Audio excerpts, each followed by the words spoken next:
भव्य समारोह के कर्ता धर्ता, जिन्होंने हमको आमंत्रित करके आप सभी लोगों के बीच में आने का अवसर दिया, ये सौभाग्य दिया, ये सम्मान दिया, महाराज राजकोट श्री मानधाता सिंह जी, अभी आपको सारगर्भित ढंग से संबोधित कर रहे आदरणीय महाराज मैसूर श्री यदुवीर कृष्ण चामराज जी, बड़े अच्छे विचार रखे। उन्होंने कहा कि पहले उत्तर कम आना होता था, इसलिए हिंदी पे उतनी अच्छी पकड़ नहीं है। अब राजनीति में आ गया हूं, सांसद हो गया हूं, तो उत्तर की यात्राएं बढ़ गई हैं, तो मेरा प्रयास रहेगा कि हिंदी भी सीखूं। और महाराज को अग्रिम शुभकामनाएं हिंदी सीखने के लिए। और एक और बहुत महत्वपूर्ण बात आपने कही, जिसकी समीक्षा हम अभी अपनी बात में रखेंगे। उन्होंने कहा कि उत्तर की वजह से दक्षिण काफी हद तक सुरक्षित रहा, बचा रहा। किससे बचा रहा, ये अभी इसकी चर्चा आवश्यक है आप लोगों के बीच में। आदरणीय श्रद्धेय श्री प्रद्युमन सिंह जी जाडेजा, माननीय विधायक, आदरणीय श्री वीरेंद्र सिंह जी जाडेजा, आदरणीय विधायक, आदरणीय श्री मयूर ध्वज सिंह जी जाडेजा, आदरणीय श्री श्रद्धेय भूपेंद्र सिंह जी चूड़ासामा पूर्व मंत्री जी, आदरणीय श्री नरेंद्र सिंह जी जाडेजा मेयर, इस सभागार में उपस्थित हमारे सभी श्रद्धेय वरिष्ठ जन, सभी माताएं, आप सबको हमारा चरण स्पर्श और अपने सभी भाइयों का अभिवादन। और छोटे जो बच्चे बच्चियां यहाँ पे सभागार में हैं, उन सबको ढेर सारा स्नेह, ढेर सारा आशीर्वाद।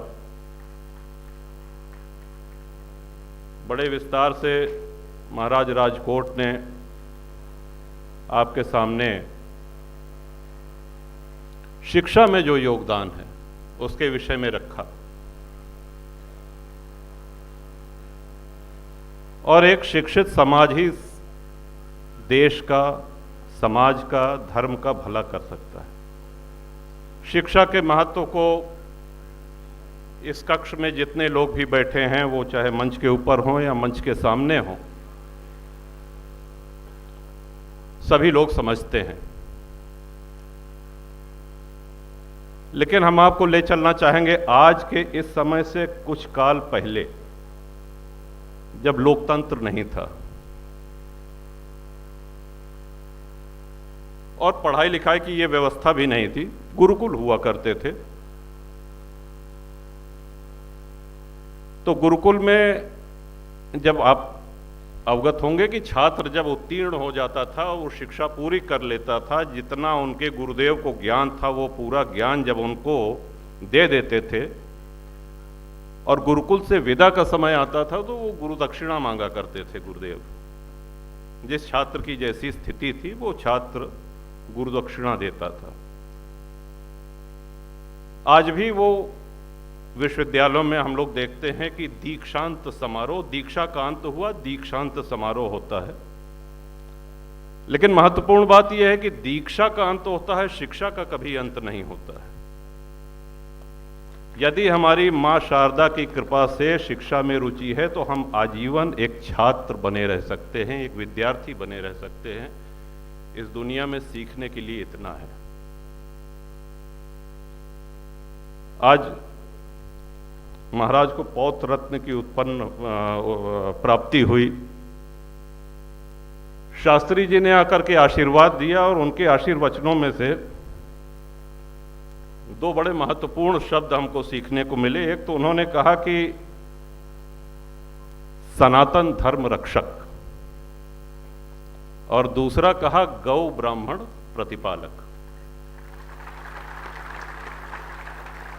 अब ये गुरुकुल की जो बात हम कर रहे हैं, गुरुकुल में छात्र जब गुरुदक्षिणा दे करके और जब विदा लेने लगता था तो गुरुदेव उनको एक संदेश देते थे। संस्कृत में बड़ा लंबा श्लोक है, वो कंठस्थ तो नहीं है हमको, लेकिन उसका भावार्थ जो हिंदी में है वो हम आपको बताना चाह रहे हैं। गुरु कहते थे कि तुम मेरे पुत्रवत हो और जितना भी ज्ञान मैं दे सकता था मैंने तुमको दिया। अगर इसमें कोई त्रुटि हो तो जो कमियां हैं वो मेरी हैं, जो गुण हैं उनको सिर्फ तुमको ग्रहण करना है। दूसरा उसका भाव ये था कि कोई भी ऐसा काम जो तुमको ये लगे कि कोई देख लेगा तो क्या सोचेगा, कोई देख लेगा तो क्या कहेगा, या हम जो कर रहे हैं वो कोई देख न जाए, कोई देख न पाए, हर वो काम गलत है।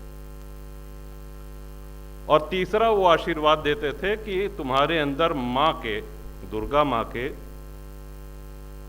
तीनों रूपों का समावेश हो, मां लक्ष्मी का, मां शारदा का और मां काली का।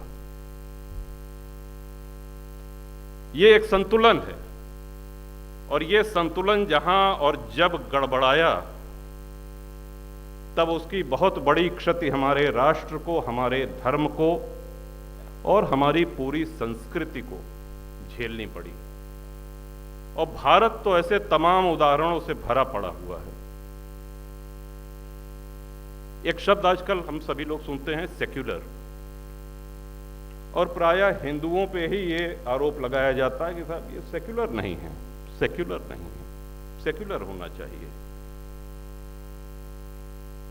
ये सभी नौजवानों के, हमारे छोटे जितने भाई बहन हैं, ये आप सब लोगों के मुखर होने का समय है। आदिकाल से भारत ने कौन सी सभ्यता, कौन सा धर्म ऐसा है जिसको इस भारत भूमि में शरण न मिली हो। पारसी जब भगाए गए, पूरी दुनिया टहल डाले, उनको कोई आश्रयदाता नहीं था, उनको भारत में स्थान मिला, आपके गुजरात में ही। यहूदी पूरी दुनिया में मारे गए, उनको कहीं स्थान नहीं मिला, भारत में उन्होंने अपने आप को सुरक्षित समझा। तिब्बती बौद्ध, उनको भारत में शरण मिली, भारत में उन्होंने सुरक्षा प्राप्त करी। यहां तक कि मुसलमान भी आए, उन्होंने महाराज कश्मीर से स्थान मांगा, कश्मीर में उनको शरण मिली, यहीं से आरंभ हुआ। बाकी का इतिहास हम सब लोग वाकिफ हैं। शारदा मां की अपार कृपा हमारे ऊपर हो। सभी जितने बच्चे बच्चियां हमारे हैं वो जीवन में खूब उन्नति करें, खूब सुखी रहें, स्वस्थ रहें, अपने परिवार के साथ रहें, अपने परिवार का सम्मान करें। लक्ष्मी मां की कृपा उनके ऊपर आजीवन हो। लेकिन इसके साथ साथ मां काली की भी कृपा होना आवश्यक है, क्योंकि हमको अपनी सभ्यता की रक्षा के लिए, अपनी संस्कृति की रक्षा के लिए, भारत में हर कोई नहीं जानता है कि सोमनाथ जी का मंदिर कितनी बार टूटा। ज्यादातर लोग जानते हैं कि एक बार गजनी का कोई महमूद आया, वो लूट के चला गया। देखिए, भारत का इतिहास शौर्य, पराक्रम, तेज का इतिहास है। लेकिन इसके साथ साथ हमको ये भी नहीं भूलना चाहिए कि हमारे इतिहास में कई ऐसी शर्मनाक घटनाएं भी हैं जो लज्जा से हमारा सिर नीचे कर देती हैं। 50,000, 60,000 की संख्या में आक्रांता आए, उन्होंने हमारे देवालय तोड़े, उन्होंने संस्कृतियां नष्ट की, उन्होंने हमारे मां बहनों के साथ दुराचार किया। जो अन्याय कभी किसी ने सुना नहीं था, वो भारत भूमि को और हिंदुओं को झेलना पड़ा, और सदियों से हम इसको झेलते आ रहे हैं। बहुत कम लोग जानते हैं कि सोमनाथ जी पे 17 बार अलग अलग दुर्दांत आक्रांताओं ने हमला किया और लूटा। और सोमनाथ कोई अकेला उदाहरण नहीं है जहां भी हमारी आस्था के केंद्र थे। काशी विश्वनाथ, श्री राम जन्मभूमि, श्री कृष्ण जन्मभूमि, मस्जिद बनाने के लिए जगह की कमी नहीं थी भारत में। अविभाजित भारत की आबादी तत्कालीन 40 करोड़ 45 करोड़ थी। बहुत सी जमीन खाली पड़ी थी, बात सिर्फ मस्जिद बनाने की होती तो कोई दिक्कत नहीं, लेकिन नहीं, मंदिर तोड़ के ही मस्जिद बनाएंगे, ये जो जिद है, और उस पे हमारा मौन रह जाना, उस पे प्रतिकार न करना, वो आज तक हम सभी लोग झेलते चले आ रहे हैं। तो कहीं ना कहीं हमको मुखर होना होगा। माताओं का जो योगदान है, अद्भुत योगदान है। एक महाराणा प्रताप पे श्याम नारायण पांडे जी कवि हैं, शायद आप लोगों ने नाम सुना हो। उन्होंने पूरा जीवन अपना महाराणा प्रताप को समर्पित किया, उन पे कविता लिखी, और मातृशक्ति को ये पंक्तियां हम समर्पित कर रहे हैं। एक समय ऐसा आया कि घास की रोटी महाराणा ने खाई, हम सभी लोग जानते हैं। घास की रोटी खा करके और कंकड़ पत्थर पे सोते हुए भी बड़ी वीरता के साथ, संख्या कम होने के बावजूद, मुगल सेना से लोहा लेते रहे। एक बार क्या हुआ कि घास की रोटी लेकर के उनकी छोटी बेटी खा रही थी, तो एक बिलाव आया, उसने रोटी छीनी और भूख से व्याकुल वो कन्या रोने लगी। जब महाराणा ने पूछा कि बेटा क्यों रो रहे हो, उसने अपनी तुतली भाषा में ये उत्तर दिया कि 3 दिन से मैंने कुछ खाया नहीं, और आपकी दी हुई घासों की रोटी अभी मैं खाने बैठी थी, लेकिन ये बिलाव जो है ये लेके भाग गया, भूख अब सही नहीं जा रही है हमसे, इस कारण मैं रो रही हूं। उस पे पांडे जी ने लिखा है कि लाशों पर लाशें देखी, घायल कराहते देखे, अपनी आंखों से अरिदल को निज दुर्ग ढहाते देखे, फिर भी उस वीर व्रती का था अचल हिमालय सा मन, पर हिमसा पिघल गया वो सुन के कन्या का क्रंदन। अब आप कल्पना करिए क्या परिस्थिति रही होगी। महाराणा प्रताप का हौसला पस्त हो गया, टूट गए। सहने की सीमा होती सह सका न पीड़ा अंतर, हां संधि पत्र लिखने को वो बैठ गया आसन पर। वो स्वतंत्रता कैसी है, वो कैसी है आजादी, जिसके पथ पर बच्चों ने अपनी मुक्ता बिखरा दी। अब ये जब देखा कि महाराणा अकबर से संधि पत्र लिखने के लिए, समर्पण करने के लिए बैठ चुके हैं, तब रानी की भूमिका सर्वाधिक महत्वपूर्ण है। हमारे देश का इतिहास बदल जाता अगर वो वीर रानी न होती। कह सावधान रानी ने राणा का थाम लिया कर, बोली अधीर पति से वो कागज मसीपत्र छिपाकर कि तू सतियों का अंचल है, तू पावनता का धन है, तू प्राण सनातन का है, तू जननी सेवारत है।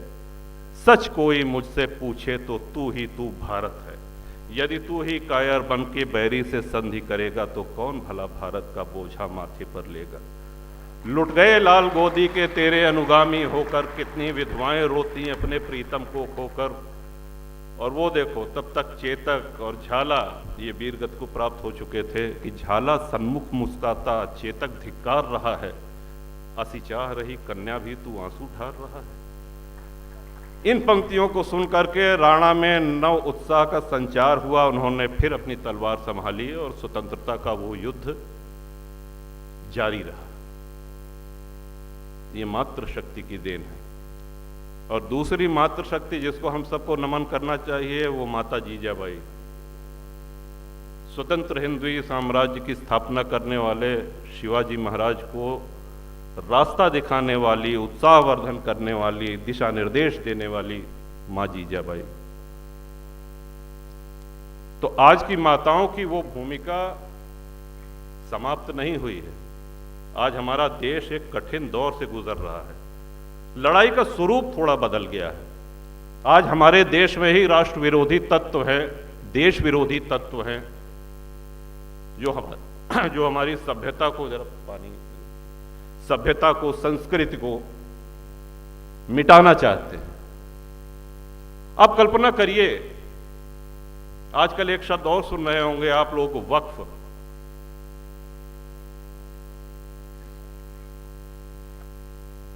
ये धरती पे किसी देश में वक्फ बोर्ड नहीं है, सिर्फ भारत में है। किसी भी इस्लामिक देश में वक्फ बोर्ड नहीं है। वक्फ बोर्ड को 2013 में कांग्रेस ने जो शक्तियां दी, जरा उसका भी उल्लेख सुन लीजिए कि वक्फ बोर्ड का निर्णय वक्फ की ही अदालत करेगी। वहां पर जिले की कचहरी, उच्च न्यायालय, उच्चतम न्यायालय, इनका अधिकार, इनका सीमा क्षेत्र समाप्त हो जाता है। और वक्फ बोर्ड आपको एक नोटिस उसने दिया कि साहब ये संपत्ति वक्फ की है, अगर आपको आपत्ति करना है तो उनका प्रदेश में एक कार्यालय है, वहां जाके आप आपत्ति कर सकते हैं। अगर 1 साल में आपने कोई जवाब नहीं दिया तो ये माना जाएगा कि आपको कोई दिक्कत नहीं, आपका घर, आपकी जमीन, आपका गांव वो वक्फ संपत्ति घोषित हो जाएगा। ये लिखा पढ़ी में है। और आज आप टीवी पे देख रहे होंगे कि इसके पक्ष में मतदान भी कराया जा रहा है। तमाम मौलाना लोग इसमें मोबाइल के माध्यम से मतदान हो रहा है। इसमें हम सबको मुखर होना चाहिए, क्योंकि राष्ट्र रक्षा का दायित्व तो सिर्फ राजनेताओं का नहीं है। हम कुछ भी रखें, हम घर रखते हैं, अपने घर में हम सफाई करते हैं, उसकी रंगाई पुताई करते हैं, हम गौ पालन करते हैं तो उसको गौ माता को भी चारा पानी देते हैं। यहां तक कि वाहन भी रखते हैं तो उसमें सर्विसिंग होती है, तेल पानी भराना पड़ता है, उसकी देखरेख करनी पड़ती है। आज हमारे नेता अगर ये कठिन निर्णय ले रहे हैं तो उनको प्रोत्साहित करने की आप सबको आवश्यकता है, हम सब लोगों को आवश्यकता है। ये राष्ट्र हित है।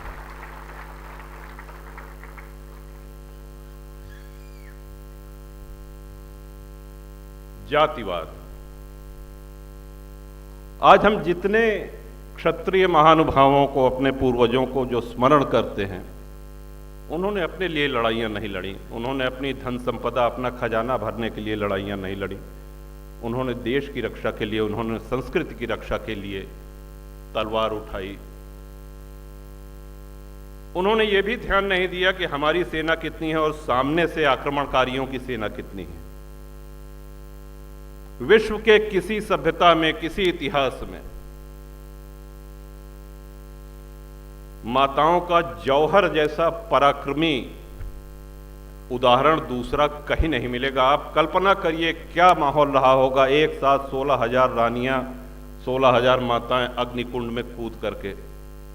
किसकी वजह से? अकबर द ग्रेट की वजह से।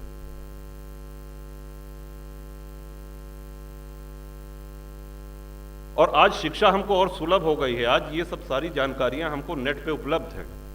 हमको मुखर होने की आवश्यकता है। पहले हम ये कह सकते थे कि साहब हम कोई राजनेता नहीं है, अगर हम बयान देंगे तो पत्रकार छापेंगे नहीं, छपेगा नहीं, सुनेगा नहीं कोई, कौन पढ़ेगा। लेकिन आज सोशल मीडिया पे तमाम संचार के ऐसे माध्यम हैं जिसमें आप लिख करके, बोल करके अपनी उपस्थिति मजबूती से दर्ज करा सकते हैं। आज आप उन लोगों को प्रोत्साहन दे सकते हैं जो लोग राष्ट्र हित में, धर्म हित में निर्णय ले रहे हैं, बड़े निर्णय ले रहे हैं।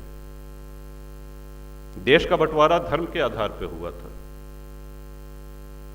हिंदुओं ने कभी नहीं कहा कि हम मुसलमान के साथ नहीं रह सकते, मुसलमानों ने कहा कि हम हिंदू के साथ नहीं रह सकते, अलग मुस्लिम राष्ट्र चाहिए। पूर्वी पश्चिमी पाकिस्तान बना, सभी लोग जानते हैं। लेकिन उस समय एक चिंता व्यक्त की गई, और जो कि बड़ी जायज चिंता थी, और उस चिंता को व्यक्त करने वाले पहले नेता आदरणीय सरदार पटेल थे, जिन्होंने कहा कि इन देशों में जो अल्पसंख्यक, भारत के अल्पसंख्यकों के विषय में तो वो आश्वस्त थे, उनकी चिंता पाकिस्तान और बांग्लादेश में रह रहे अल्पसंख्यक हिंदुओं की थी। तो जब ये बात आई तो उसके बाद एक नेहरू लियाकत पैक्ट हुआ। आप लोग नेट पे देखिएगा, नेहरू लियाकत पैक्ट हुआ। तो उसमें ये आश्वासन दिया गया नेहरू जी की तरफ से और लियाकत की तरफ से कि नहीं साहब, इनको कोई दिक्कत नहीं होगी, मेजॉरिटी माइनॉरिटी दोनों एक समान अधिकार प्राप्त होंगे उनको, और दोनों फले फूलेंगे, किसी प्रकार का कोई खतरा नहीं होगा, उनको अपने ढंग से पूजा पाठ करने का अधिकार होगा, उनके में हमारा कोई हस्तक्षेप नहीं होगा। और परिणाम ये हुआ कि बंटवारा के समय 23% हिंदू पाकिस्तान में आज घट करके 1% रह गया है। जात पूछ के हिंसा नहीं हो रही है वहां पे।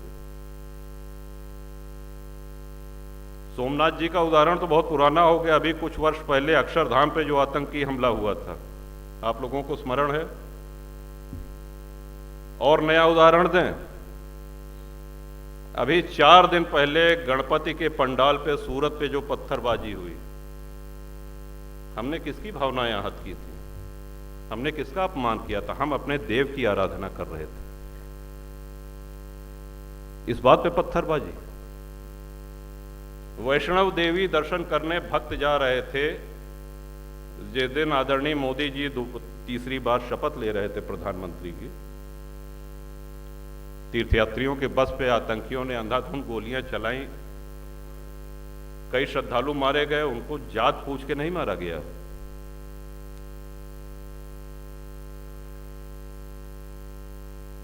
उनके लिए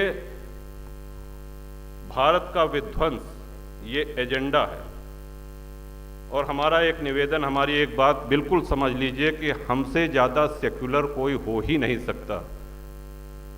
सभी धर्मों का, सभी मान्यताओं का हिंदू ने सदैव सम्मान किया है, लेकिन जब हमारा अस्तित्व ही खतरे में आ जाए तो हम सबको उठ करके मुखर होना पड़ेगा।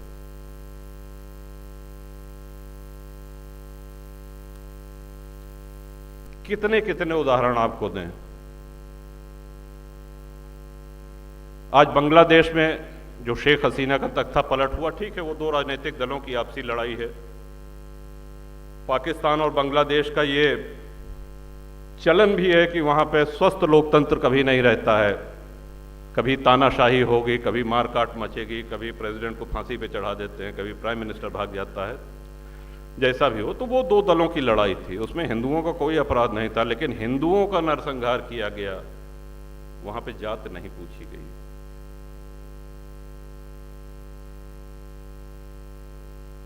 हम सभी लोगों का इतिहास इसलिए गौरवशाली है। समाज में क्षत्रिय समाज को लोग इसलिए स्नेह करते हैं, अपना मानते हैं, सम्मान करते हैं, क्योंकि हमारे पूर्वजों की जो कार्यशैली थी, उन्होंने जन सामान्य की रक्षा करी, खुद आगे आए, अपने प्राणों का आवाहन किया, आहुतियां दी, बलिदान दिए। मैं महाराज का बड़ा आभारी हूं, इस गौरवमयी कार्यक्रम में आपने आमंत्रित किया, बड़ा सम्मान किया। अवध की धरती से आते हैं और कुंडा विधानसभा आप लोग सुने होंगे, जानते होंगे। कुंडा में 4 लाख मतदाता हैं और 4 लाख मतदाता में मात्र 10,000 ठाकुर हैं, जिनको आप क्षत्रिय कहते हैं, मात्र 10,000। हर वर्ग की सेवा, हर वर्ग का विश्वास, ये हमारा सौभाग्य है। अच्छा, क्षत्रियों को तो आप जानते ही हैं, अगर 10,000 हैं तो उसमें से भी 1-2 हजार मुंह फुलाए रहते हैं, अरे क्या ये वो। तो आप सबके आशीर्वाद से, शुभकामना से एक लंबी यात्रा तय करी।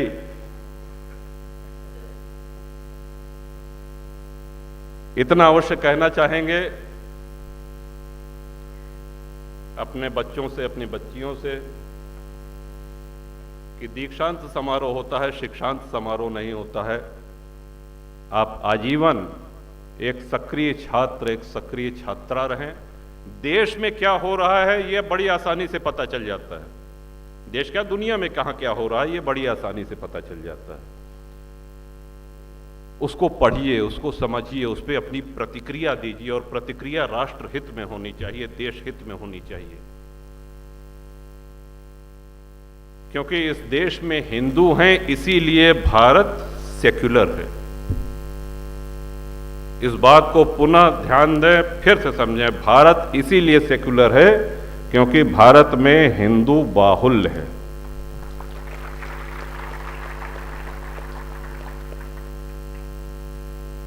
बहुत सी चुनौतियां हैं। एक बार पुनः मंचासीन सभी गणमान्य श्रद्धेयजन, मंच के सामने उपस्थित हमारे सारे वरिष्ठ जन, सभी हमारे बच्चे बच्चियों, आप सबको ढेर सारी शुभकामना, विशेषकर अपने छात्रों को, छात्राओं को। ईश्वर कृपा करें आपके ऊपर, दुर्गा माँ के तीनों रूप, अपनी बात दोहराता हूं, दुर्गा माँ के तीनों रूप, माँ शारदा, माँ लक्ष्मी और माँ काली का आशीर्वाद आपके ऊपर रहे। आप स्वस्थ रहें, आप सक्षम रहें, आप फले फूलें, आप खूब प्रसन्न रहें।